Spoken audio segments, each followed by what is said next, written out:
تو اس حدیث کو کیا کہا جاتا ہے؟ ام السنہ، ام الاحادیث کہا جاتا ہے۔ اس حدیث کی اہمیت یہ ہے کہ اس کو حدیثوں کی ماں کہا جاتا ہے۔ اور پھر اسی طرح اللہ کے نبی صلی اللہ علیہ وسلم کے پاس جبرائیل علیہ السلام دین سکھانے آئے تھے نا، کیسی شکل میں آئے تھے؟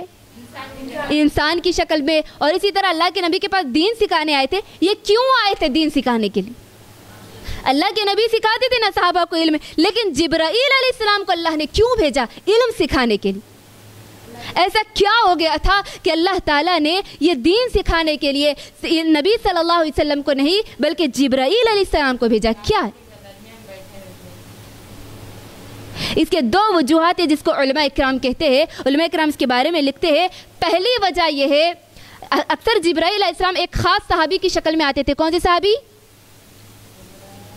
دہیہ کلبی کی شکل میں آتے تھے۔ یہ دہیہ کلبی بہت خوبصورت صحابی تھے، اسی وجہ سے جبرائیل علیہ السلام جب بھی آتے تو ان کی شکل اختیار کر کے آتے، لیکن اس مرتبہ وہ دہیہ کلبی کی شکل میں نہیں آئے تھے بلکہ عام انسان کی شکل میں آئے تھے۔ ٹھیک ہے، تو اسی وجہ کیا ضرورت پیش آ گئی تھی کہ جبرائیل علیہ السلام انسان کی شکل میں آئے اور دین سکھانے کے لیے آئے؟ تو دو مین وجوہات میں آپ کے سامنے رکھوں گی۔ پہلی وجہ یہ ہے، اور صحابہ کو عقائد یعنی عقیدہ سکھانے کے لیے آئے تھے۔ میری بہنوں، عقیدے کی اہمیت جانیے کہ اللہ تبارک و تعالیٰ نے جبرائیل علیہ السلام کو آسمان سے بھیجتا ہے عقیدہ سکھانے کے لیے۔ اس سے عقیدے کی اہمیت معلوم ہوتی ہے۔ میری بہنوں، ہمارے نزدیک عقیدہ کیا ہوتا معلوم؟ عقیدہ کس کو بولتے ہیں ہمارے نزدیک؟ عقیدہ جو مین جڑ ہے میرے اور آپ کی، اگر ہمارا عمل ہم کتنا بھی کر لیں، اگر عقیدہ دل کا صحیح نہیں تو ہمارا ٹھکانہ جہنم ہے۔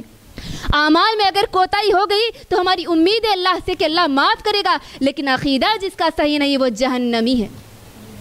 ہمارے پاس عقیدہ کیا ہوتا معلوم؟ جو باپ دادا سے چلتے آ رہا، جو امی ابو بولتے، جو ہمارے باپ دادا کرتے تھے، وہی عقیدہ ہے۔ جی ہم تو مسلمان ہیں، پرانے مسلمان ہیں، ہمارے باپ دادا مسلمان تھے، ہماری پیڑھیاں پورے مسلمان تھے، ہمارے کو عقیدے کی کیا ضرورت ہے؟ اللہ اکبر! یہ عقیدہ ایسی چیز ہے، اگر عقیدے میں آپ ڈگمگا گئے، اگر عقیدہ آپ کا درست نہیں نکلا تو یہ سمجھ جائیے کہ آپ کا ٹھکانہ جہنم ہے۔ اللہ اکبر! تو عقیدہ سیکھنے کے لیے، عقیدہ سکھانے کے لیے اللہ تبارک و تعالیٰ نے جبرائیل علیہ السلام کو بھیجا۔ اس کی کیا اہمیت ہے؟ عقیدہ سکھانے کے لیے اللہ کے نبی کے پاس جبرائیل علیہ السلام کو بھیجا گیا تھا۔ تو اب میری بہنوں، جبرائیل علیہ السلام کا بھیجے جانے کا کیا مقصد تھا؟ عقیدہ سے، یہ پہلی وجہ ہوئی۔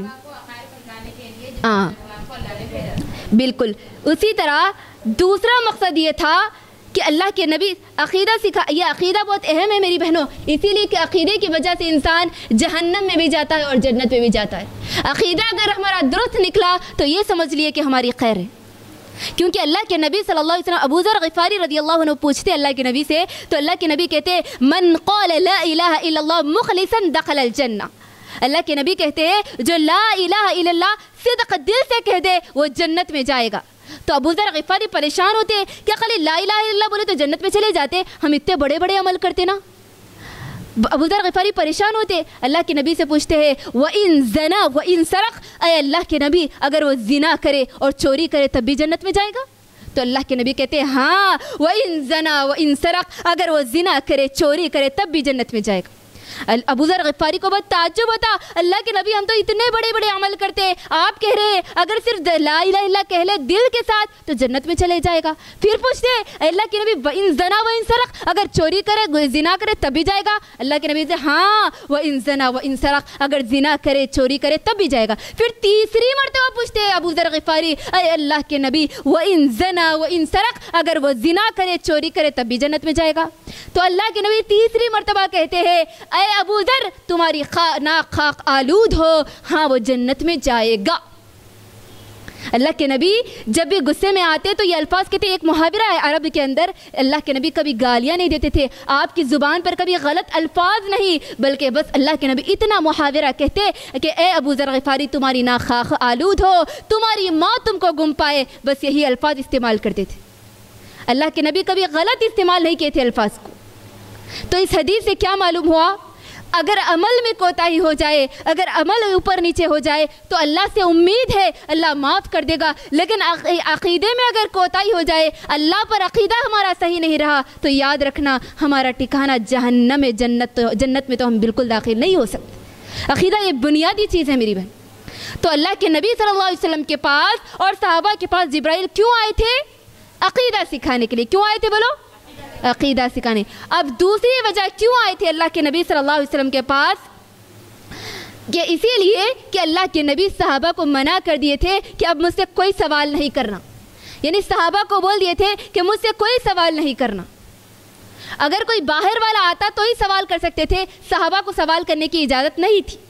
کیوں اللہ کے نبی صحابہ کو سوال کرنے سے کیوں منع کر دیے تھے؟ اسی لیے منع کر دیے تھے کہ بعض دیہاتی لوگ آتے تھے جو علم نہیں جانتے تھے، دیہاتی معلوم آپ کو گاؤں کے لوگ جو رہتے، وہ آتے اور اللہ کے نبی سے پوچھتے، اے اللہ کے نبی میرے باپ کا نام کیا ہے؟ اور ایک مرتبہ ایک دیہاتی آیا اور اللہ کے نبی سے سوال کیا، اے اللہ کے نبی میرا باپ کہاں ہے؟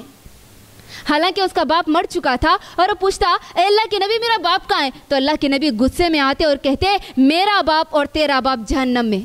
اللہ اکبر۔ جب تک وہ نہیں پوچھا تو بہتر تھا، لیکن وہ پوچھ لیا، اب اس کی تکلیف بڑھ گئی کہ اللہ میرا باپ جہنم میں۔ یہ غلط، یہ یعنی ایسے سوالات پوچھتے تھے جو سوالات نہیں پوچھنا تھا، یعنی ان کو طریقہ نہیں معلوم تھا، سوال کرنے کا ڈھنگ نہیں آتا تھا، دیہاتی تھے نا۔ تو اسی طرح ایک اور آدمی اللہ کے نبی کے پاس آ کے پوچھتا ہے، اے اللہ کے نبی میرا باپ کون ہے؟ یہ پوچھنے کا سوال ہے۔ اللہ کے نبی دین کے بارے میں پوچھا ہوئے تو دنیا کے بارے میں پوچھنا شروع کر دیتے۔ اللہ کے نبی مجھے بتائیے میرا باپ کون ہے؟ وہ زنا کا بیٹا تھا، تو اللہ کے نبی فلاں تیرا باپ ہے بول دیتے، تو اب مسئلہ بڑھ جاتا، زنا کا باپ ہے تو شروع ہو جاتا، مسئلہ شروع ہو جاتا۔ تو اسی طرح اللہ کے نبی صحابہ کو منع کر دیتے کہ اب کوئی میرے سے سوال نہیں کرنا۔ تو اسی وجہ سے اللہ تعالیٰ نے جبرائیل علیہ السلام کو بھیجا دین کا علم سکھانے کے لیے، عقیدے کا علم سکھانے کے لیے۔ یہ دو وجوہات تھی جس کی وجہ سے جبرائیل علیہ السلام کو بھیجنے کی ضرورت پیش آئی۔ تو کیا دو وجوہات کیا تھے میری بہنوں؟ پہلی وجہ کیا تھی؟ عقیدہ، اور دوسری چیز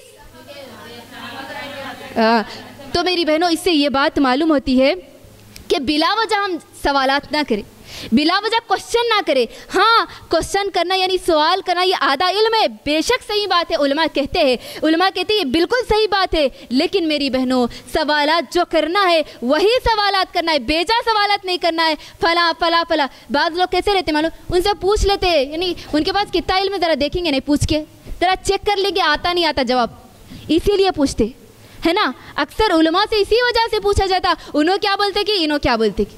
اللہ اکبر۔ اللہ کے نبی منع کرے کہ بیجا سوال نہ کرو اور کثرت سوال نہ کرو، زیادہ سوالات نہ کرو۔ اللہ کے نبی منع کرے، اور بنی اسرائیل کثرت سوال کرتے تھے، اللہ کے بھی ناپسند کرتے تھے زیادہ سوالات کرنا۔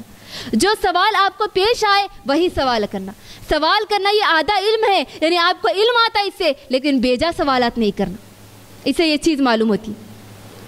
اس کے بعد اب چلتے ہیں حدیث کی طرف۔ اس کے اندر سب سے پہلی چیز کیا پوچھے جبرائیل علیہ السلام؟ اخبرنی عن الاسلام، اسلام کے بارے میں پوچھتے جبرائیل علیہ السلام۔ کیا اسلام کے کتنے ارکان ہیں؟ لیکن اس حدیث کے اندر اسلام کے ارکان بتائے گئے، اسلام کیا ہے وہ نہیں بتایا گیا۔ یعنی ایک گھر ہے، اس کے پلرز بتائے گئے، ابھی پوری عمارت باقی ہے، صرف پلرز ٹھہرا کر دیے، ابھی چھت باقی ہے، ڈیکوریشن باقی ہے، دیواریں باقی ہے۔ تو صرف ستون بتائے گئے، پلرز بتائے گئے 5 ہے، لیکن ابھی عمارت باقی ہے۔ آج ہم صرف اسلام کے ارکان جانتے، 5 ارکان ہے، لیکن اسلام کو نہیں جانتے۔ کیسا؟ اسلام کے بارے میں ہم نہیں جانتے۔ اسلام اصل تو اخلاق کے ذریعے ہے، اسلام ہمدردی کے ذریعے ہے، اسلام اچھے اخلاق کے ذریعے، حقوق کے ذریعے ہے، دوسروں کی مدد کے ذریعے ہے، اچھے عادات کے ذریعے، اچھے اخلاق کے ذریعے۔ میری بہنوں مجھے بتائیے، غیر مسلم ہماری نماز، روزہ، حج کو دیکھ کے اسلام قبول کرتے یا میرے اور آپ کی اخلاق کو دیکھ کے اسلام قبول کرتے؟ اخلاق۔ تو اسلام تو اصل اخلاق ہے، اسلام تو اصل حقوق ہے میری بہنوں۔ اور جو صحابہ تھے اور جو لوگ اسلام میں داخل ہوتے تھے، وہ نبی صلی اللہ علیہ وسلم کس چیز کو دیکھ کر داخل ہوتے تھے؟ اللہ کے نبی کے ایسے اخلاق تھے کہ ایک دشمن بھی مجبور ہو جاتا کہ آپ کے ہاتھ پر اسلام قبول کر لے۔ تو میری بہنوں یہ اخلاق تھے. اسلام اصل اخلاق کا نام ہے. اسلام میری بہنوں ہم دوسروں کی مدد کرنا بھول گئے آج، جبکہ نبی نے فرمایا واللہ فی عون العبد ما کان العبد فی عون اخیہ. بندہ جب تک دوسروں کی مدد کرتا ہے اللہ اس کی مدد میں رہتا ہے. آج ہم حقوق ادا کرنا بھول گئے کہ ہمارے کیا حقوق ہے، مسلمان کیا حقوق ہے، ہم یہ سب بھلا دیے اور صرف اسلام کے ارکان پر ہماری زندگی انحصار ہوگی. تو مجھے اور آپ کو اخلاق کو بھی اخلاق کی اصلاح کرنا ہے. اسی لیے آپ کو معلوم ہے کل قیامت کے دن ہمارے پلڑے میں میزان میں کوئی چیز اگر بھاری وزنی ہوگی تو کون سی چیز ہوگی؟ اخلاق کی وجہ سے آپ کا پلڑا بھاری ہو جائے گا. اللہ اکبر. ان اخلاق کو درست کر لینا میری بہن. تو چلتے اسلام کے ارکان کی طرف. اسلام کے کتنے ارکان ہیں؟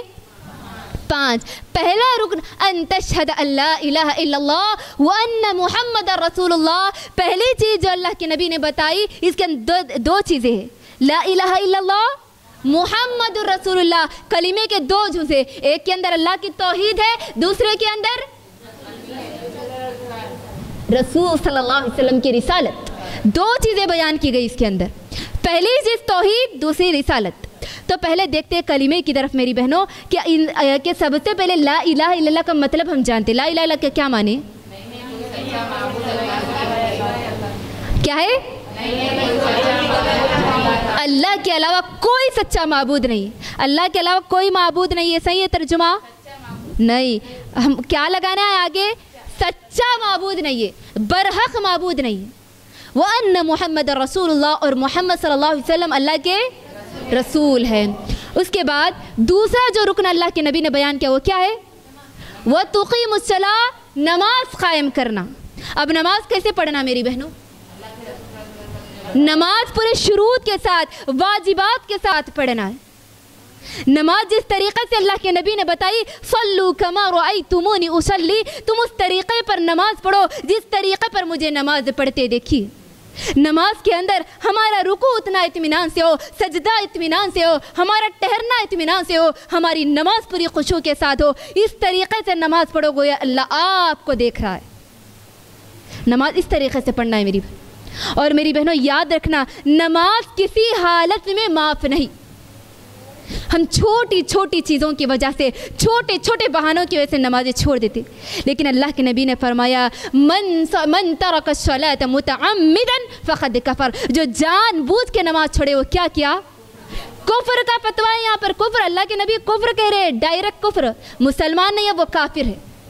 اللہ اکبر میری بہنوں. ہم چھوٹی چھوٹی چیزوں کی وجہ سے نماز چھوڑ دیتے، جبکہ اللہ کے نبی نے کہا کہ کسی حالت میں نماز معاف نہیں. اگر آپ بیمار ہیں، مریض ہے، بیڈ ریسٹ ہے، اگر آپ ٹہر کر نماز نہیں پڑھ سکتے تو بیٹھ کر نماز پڑھو.